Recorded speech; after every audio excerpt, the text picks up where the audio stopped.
The date was December 12th, 2025. You're scrolling Instagram, just swiping past things, and then you stop. Mm-hmm. You see a selfie from a major star, and for a second, your brain just doesn't compute. Something is, well, it's not wrong, it's just completely new. Right. The thing that defined her for 2 decades was just gone. Gone. That meticulously maintained, high-lift, platinum blonde, the bombshell look that was like the visual signature for country music royalty. And in its place, you have this totally different image. Long, curly, really dark hair, almost her natural color. And the internet just exploded with one question. Who is this? Wait, is that Carrie? The reaction itself, just the speed and the confusion proved this wasn't just a haircut. It was a rupture. It really was. Welcome to StarScope Report, where we uncover the stories shaping Hollywood, music, and pop culture. Join us as we dive deep into the stories behind the fame. And today, when we saw those headlines, Carrie Underwood, unrecognizable after 30 years, we knew we had to get into it.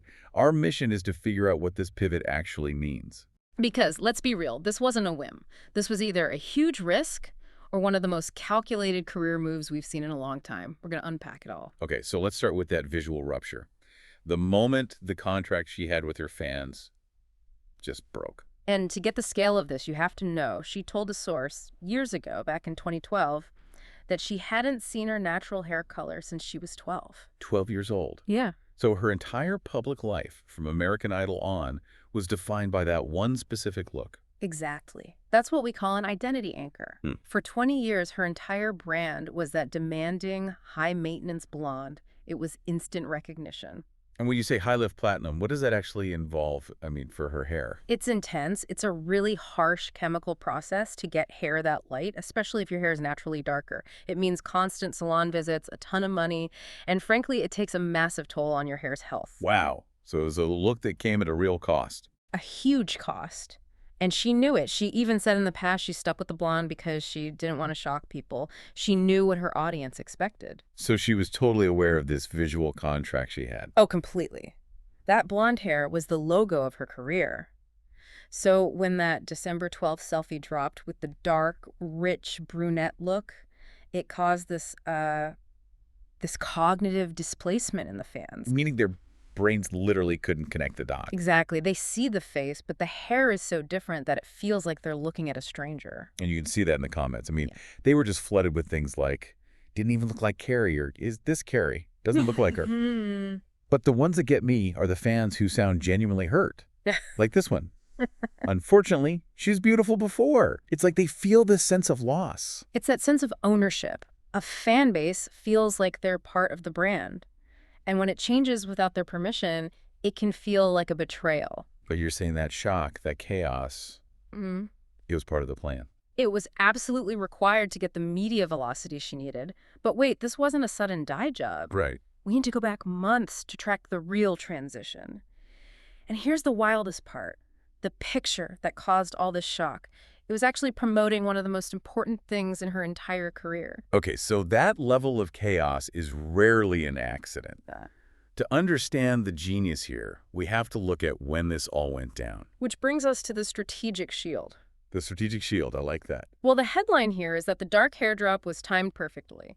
She used charity as this ethical shield to deflect all the criticism about her looks. Okay, break that down, because the backlash about her appearance was immediate. It was all superficial. It was, but it was instantly undercut by the purpose of the photo. She used what's called an ethical buffer.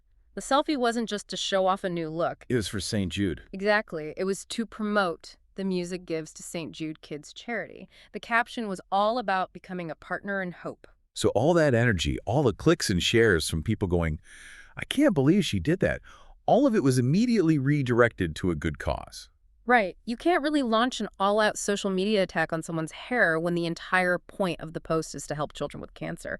It neutralizes the negativity. It's tactically brilliant. The conversation shifts from her vanity to her values. And then you see another part of her audience kick in, the brand guardians, the defenders. The ones who rush in to fight the trolls for her. What were they saying? Things like natural beauty is where it's at, and more pointed stuff like, wow, some of these posts are sad and disgusting. She doesn't even have to say anything. Her audience fights the battle for her. But there's an even bigger piece of context here, right?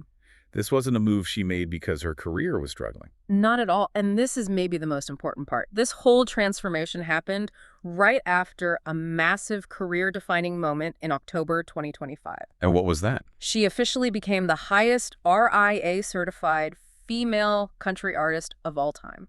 Over 95 million units sold. She is, by the numbers, the most successful female artist the genre has ever certified. So this is not a cry for attention. This is a victory lap. It is a definitive statement of autonomy. She's at the top. She's broken the records. She no longer has to play by the restrictive beauty rules that maybe she felt she had to when she was starting out. The message is, I won the game, and now I'm changing the uniform. Precisely. It's a move made from a position of incredible power. If you're loving these deep dives into the strategy behind celebrity fame and fortune, make sure you hit that subscribe button. We've got even crazier stories ahead, connecting the dots on the biggest names in pop culture. And that control she's showing extends to the actual, the technical side of this, which brings us to how she normalized this new look. Because that December shock didn't come out of nowhere. This was the result of a months-long, really strategic plan. A subtle, multi-step roadmap. It was designed for two things: hair health and audience acclimation. They didn't just rip the Band-Aid off. So how do they do it? Well, they started way back in August 2025, 4 months before that big selfie. She didn't go straight to dark brunette. First, she shifted to this warmer, more natural honey tone. Oh, right, the bronde phase. Bronde phase, exactly. I remember that post. She thanked her colorist and said something like, I thought it might be time to give it a second chance. Yeah, and that wording is so deliberate. Using bronde is a smart move, technically. It's way less damaging than a dramatic color change, so it's good for hair health. But it also started getting the audience used to seeing her with darker tones. It's like a soft launch for a whole new look. They took everyone from platinum to honey and then to brunette. And that August move was the prep course. So by the time the dark hair selfie dropped in December, it was still a shock, but it wasn't coming from absolute zero. It was a planned shock to get buzz right before her big TV return. So this is all about proactive normalization. The new look is here to stay, and it's about to be everywhere. Oh yeah, it's already locked in for her two biggest gigs. First, her return to American Idol. The auditions were filmed after the change, so that's what a massive national audience will see in January. And what's the second one? Her 13th year doing the theme for Sunday Night Football. Which is huge. That's weekly primetime exposure to millions of people who might not even follow her on Instagram. So that's the final step. The December social media shock was the test run for the core fans. Now the high-visibility TV saturation makes it the new reality for everyone else. The narrative is no longer radical change, it's just her, an established evolution. So we've talked about why she kept the blonde for 20 years to avoid shocking people. But what does this shift to a darker, more natural look really signal for her future? I think it's a huge signal, especially for female stars who are, building long-term careers in the public eye. It feels like she's setting a new standard. After hitting that RIA record, she's basically saying, I don't need to keep up with that demanding high artifice look anymore. Exactly. So to recap what we found, 1, the unrecognizable shock was intentional. It was designed for high impact. 2, the charity angle gave her that crucial ethical shield. And 3, this new look is a massive statement of autonomy. She's doing it from a place of undisputed success. She's trading the platinum bombshell for something more sustainable. The natural muse. But she's directly challenging the idea that once you build your brand on a certain beauty standard, you're stuck with it forever.